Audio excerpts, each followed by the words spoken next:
মাহে রমজান রহমত, মাগফিরাত ও নাজাতের মাস। আসসালামু আলাইকুম ওয়ারাহমাতুল্লাহ। প্রিয় দর্শক, মাহে রমজান এটা শুধু একটি মাস নয়, এটা আত্মশুদ্ধির সময়, গুনাহ মাফের সুযোগ আর আল্লাহর নৈকট্য পাওয়ার সোনালি মুহূর্ত।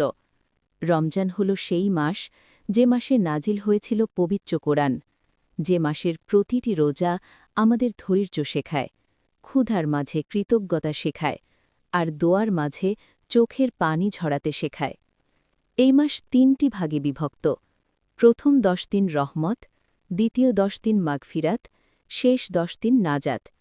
এই মাসে একটি রাত আছে যে রাত হাজার মাসের চেয়েও উত্তম। সেই মহিমান্বিত রাত হল লাইলাতুল কদর।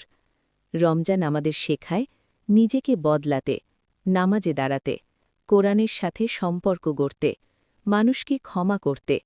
মনে রেখো, রমজান শুধু ক্ষুধার নাম নয়, রমজান হল আত্মার পরিশুদ্ধির নাম।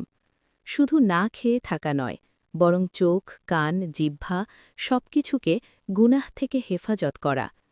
হয়তো এটাই আমাদের জীবনের শেষ রমজান, তাই এই মাসটাকে অবহেলা করো না। তওবা করো, দোয়া করো, আল্লাহর কাছে কেঁদে বলো, হে আল্লাহ, আমাকে ক্ষমা করুন, আমাকে হেদায়েত দিন। আল্লাহুম্মা বাল্লিগনা রামাদান। হে আল্লাহ, আমাদেরকে রমজান পর্যন্ত পৌঁছে দিন এবং কবুল করুন।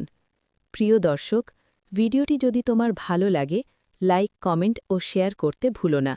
এমন আরও ইসলামিক ভিডিও পেতে ইচ্ছেঘুরি চ্যানেলটি সাবস্ক্রাইব করুন। আল্লাহ হাফেজ।